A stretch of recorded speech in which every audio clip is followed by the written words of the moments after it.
I spent 68 years of my life worried about what other people thought of me. 68 years.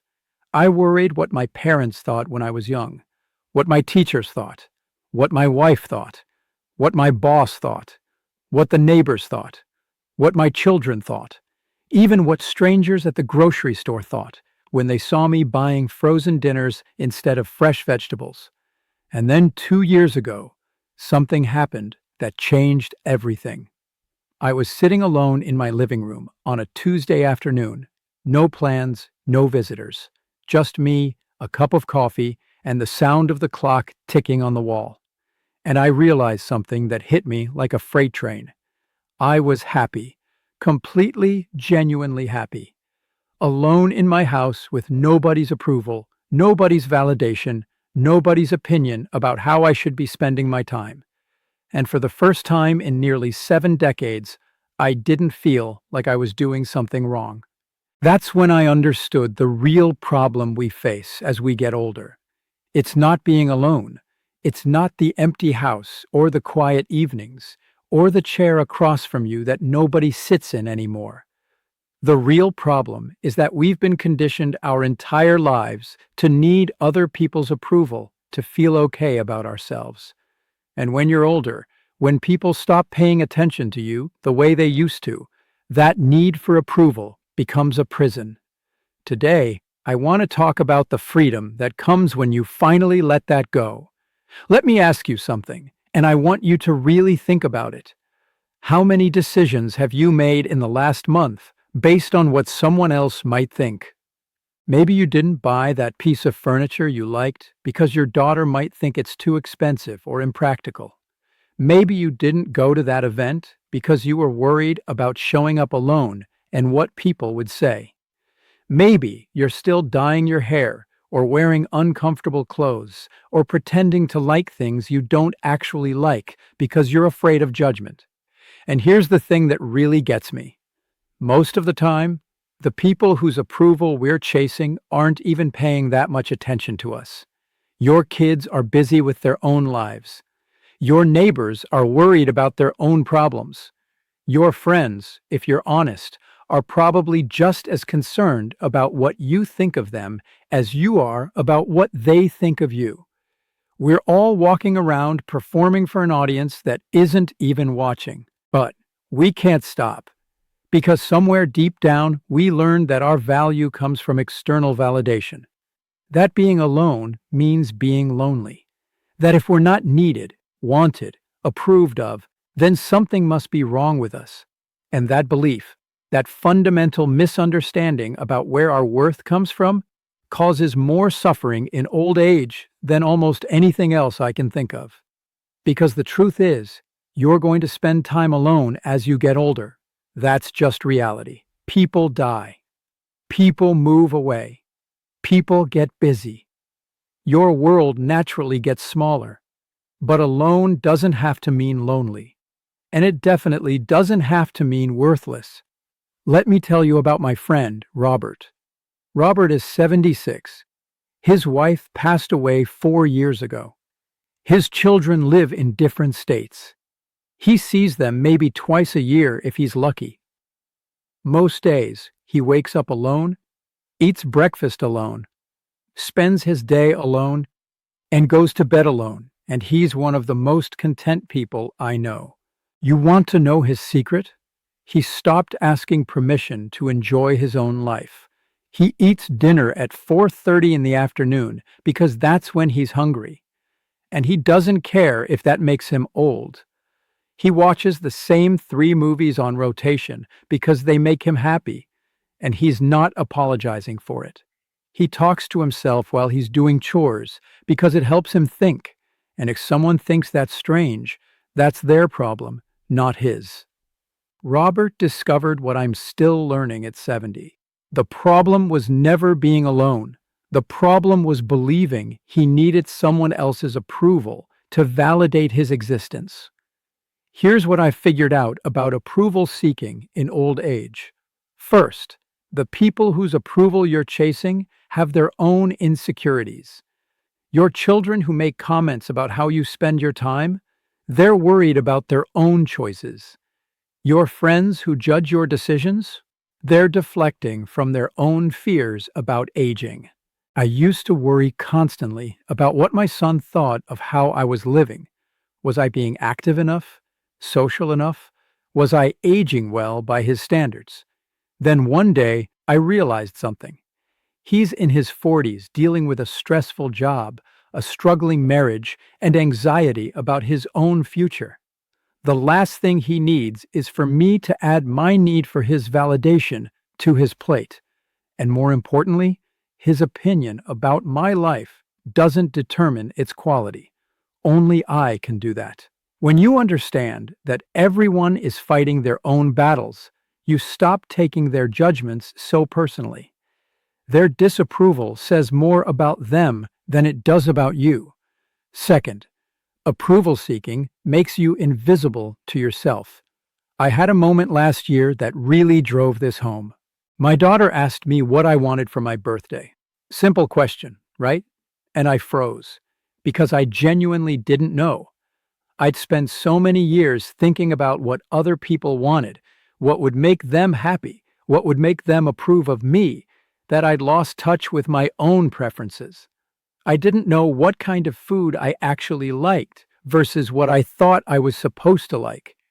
I didn't know what hobbies interested me versus what seemed age appropriate. I didn't even know what I wanted to do with my remaining years because I was too busy trying to live up to some image of what a good father, good grandfather, good senior citizen should be. Approval seeking erases you, slowly, quietly, until you wake up one day and realize you're a stranger to yourself. Third, the need for approval keeps you stuck in relationships that don't serve you. I see this all the time with people my age. They maintain friendships that drain them because they're afraid of being judged for having no friends. They keep attending church or club meetings they hate because they're worried about what people will say if they stop showing up. They answer every phone call from their adult children, even when those calls leave them feeling criticized and small, because they need the validation of being needed. Here's what I've learned. It's better to be alone and at peace than surrounded by people whose approval comes at the cost of your self-respect. I had a buddy, Tom, who used to meet up with the same group of guys every Wednesday morning. They'd sit at the diner, drink coffee, complain about their wives, their bodies, politics, the weather. The same conversations every single week. Tom hated it. He told me once that he dreaded Wednesdays, but he kept going for 2 years after he stopped enjoying it, because he was afraid the guys would think he was antisocial or stuck up if he quit. 2 years of dreading Wednesdays, all for the approval of men who probably would have forgotten about him within a month. Finally, he stopped going. And guess what happened? Nothing. The group kept meeting. Tom found other things to do with his Wednesday mornings, and nobody called him to guilt trip him or demand an explanation. The judgment he feared was mostly in his own head. Fourth, approval becomes impossible to get as you age anyway. This is the cruel irony. The older you get, the less approval you receive, no matter what you do. If you stay active and social, people say you're trying too hard to be young. If you slow down and rest, they say you're giving up. If you spend money on yourself, you're being selfish. If you're frugal, you're being cheap. If you ask for help, you're needy. If you don't ask for help, you're stubborn. You literally cannot win. Society has already decided that being old is somehow wrong. You're too slow, too out of touch, too irrelevant, too much of a burden. No matter what you do, you're going to be judged for the crime of aging.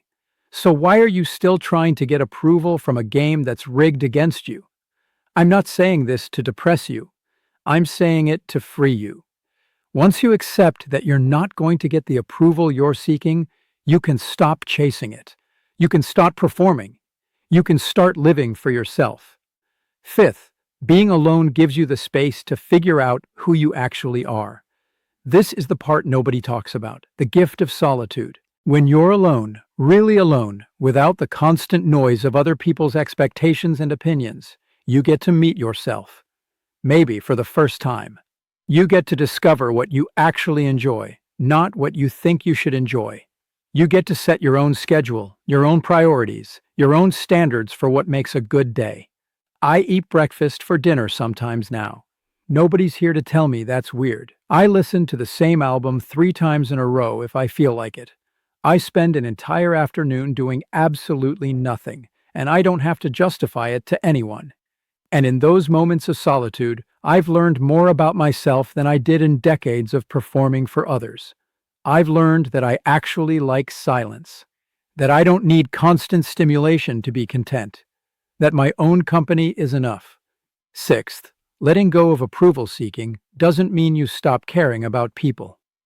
I want to be clear about this because I think it's where people get confused. Letting go of needing approval doesn't make you selfish or cold or isolated. You can still love your family. You can still value your friendships. You can still be kind, generous, and connected to others.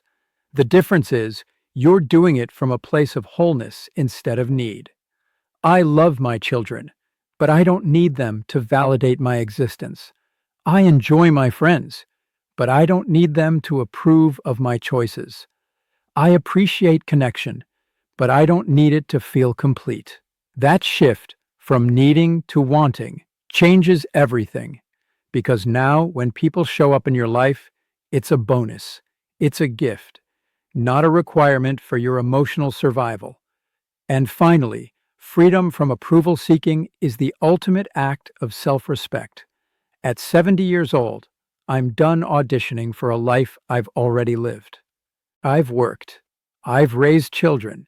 I've paid my dues to society, to family, to everyone who's ever had an opinion about what I should do. And now, in whatever time I have left, I'm choosing to live for me, not in a selfish, reckless way, but in a way that honors who I am and what I need. If that means eating cereal for dinner, so be it. If that means skipping family events that exhaust me, that's my choice.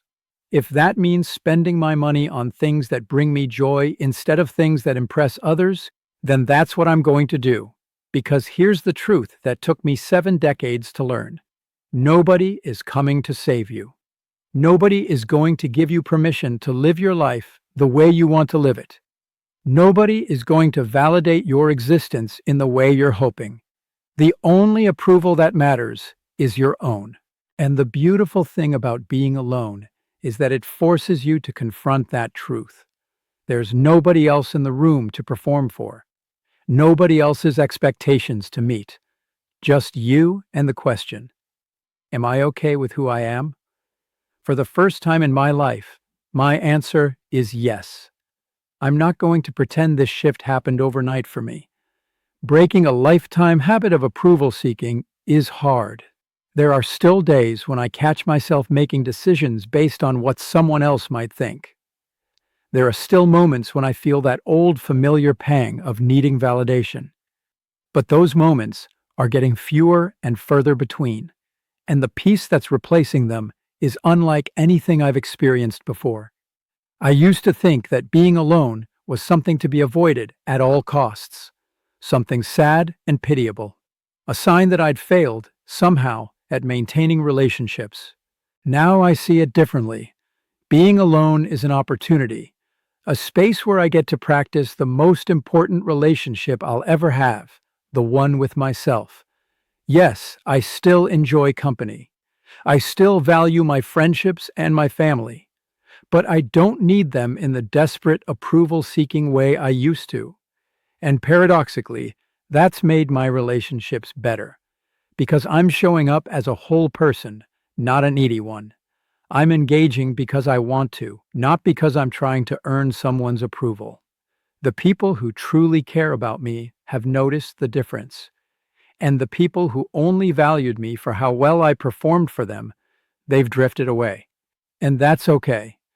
I'd rather be alone and authentic than surrounded by people I have to pretend for. That's the trade-off. And at this stage of life, it's a trade-off I'm willing to make. So if you're sitting alone right now, watching this video, maybe feeling like there's something wrong with you because you don't have plans or people constantly around you, I want you to hear this. You are not the problem. The belief that you need approval to be okay, that's the problem. And the beautiful thing is, you can let that belief go. Right now, today. You can decide that your worth is not determined by how often your phone rings, or how many people want your company, or whether your children approve of your choices. You can decide that being alone is not a failure. It's a space where you get to be fully, unapologetically yourself. That's the freedom waiting for you on the other side of approval seeking. And at our age, freedom is worth more than gold. If this message spoke to you, share it with someone who needs to hear it, and subscribe to this channel if you haven't already. I'm here every week, having the conversations nobody else wants to have, about what it's really like to get older. At 70, I've learned that the truth will set you free, even when it's uncomfortable. Until next time, take care of yourself. And remember, your approval is the only one that counts.